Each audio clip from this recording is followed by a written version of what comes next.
Have you killed the wrinkled creature, the slimy pest?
Gate to the Crimson Empire. The orcs always kept it locked. Even they are afraid of the Imperials. We believe the White Priestess now has the key to the gate.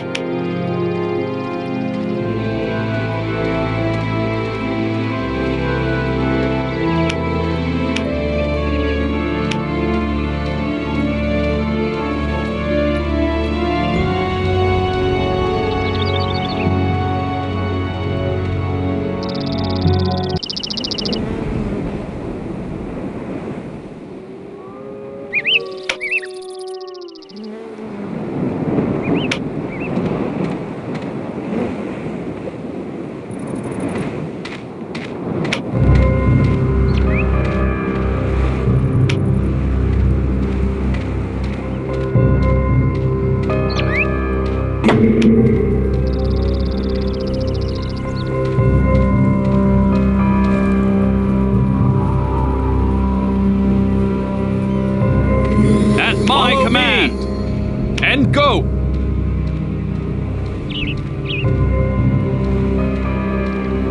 At once! And go! At once!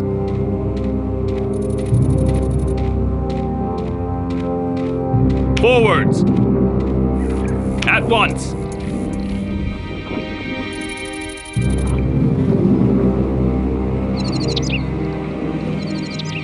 And go!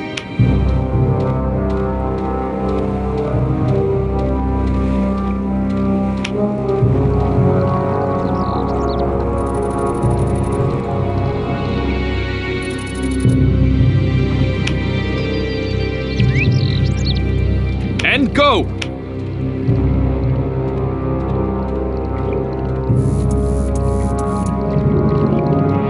You're always welcome.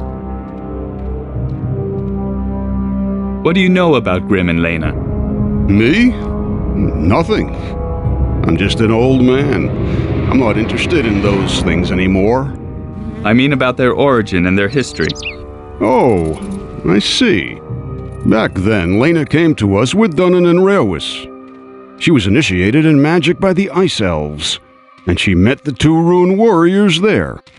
She's a good girl, and her heart's in the right place. That Grim must be an old acquaintance of hers, like you. He came to us one day after the Ice Elves had captured the city. Lena arranged for him to live with us. And since that day, he has taken over the leadership more and more. I think he's a little too hot-headed, but Lena and the others like that. Do you know the saga of the Winter Dragon? Ha! Who doesn't know it? Tell it to me again. The Winter Dragon. That's Arin, also called the Frostweaver. When the lands were still young, and the first children of the gods walked on the face of the earth, the dragons ruled the skies, and the mightiest of them all was Arin. He was the essence of winter. Wherever he flew, the land froze to ice. He moved across the world looking for a companion, a creature that was his equal, but all life fled from his chill. When his icy breath reached the great elven forest Finon Mir, Senwen, the last queen of the elves, set out to beg him to have mercy on her people. Alone in the frozen wasteland, she sang to herself to keep her courage up. The dragon hearkened to her song high above the clouds. He came down and listened to the song of the elf. The melody warmed his forever cold heart for the first time. Then he asked the elf to join him and remain by his side forever. And so, Arin flew off with Senwen to his home in the north. He wove a thick ice shell around them. Today we call it the Frostweaver Glacier. Down there, under the ice, she has sung for him since that day, while the dragon sleeps. In return for her sacrifice, the elves were given the ice magic, and the world had spring again. Yes, when all's said and done, we owe it to Senwen that the people and the kingdoms ever existed in the first place, because otherwise all life would have frozen solid in the dragon's winter. Tell me about this land. I've already told you about Mirraw Thur. However, there are other routes leading to other regions. In the north, the road leads to Frostfall, which actually belongs to Fiara already. If you climb the mountains there, you get to Tirganach, to the land of the Ice Elves of the Arin cult. To the east of the city there is yet another portal, which is usually closed off by a gate. It leads to the lands of the Crimson Empire. That's not a place you'll want to stay. Even the orcs keep the gate perpetually locked. What do you know about Tirganach? That is a city on the Frostweaver's Glacier, high in the mountains of Fiara. The elves who live there are different from the common wood elves of Fiara. They are masters of ice magic and live according to strict rules.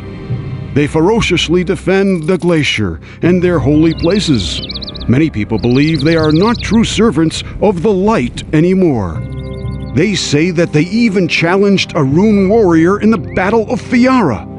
So you think they're dangerous?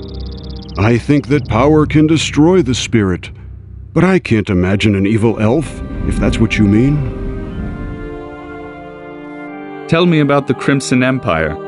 Shaldun, the Burning City. Once one of the greatest cities of the Dark Elves lay there, until the ground split apart and gave birth to a fire-spitting mountain that devoured half the city. Some Dark Elves interpreted this as a sign from Sarach, and so they now regard the city as their holiest temple. But the Dark Elves are pledged to the night god Nor, aren't they?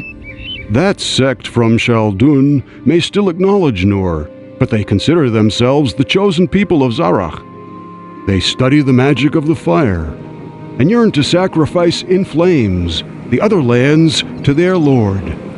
Let's hope that gate stays locked up forever.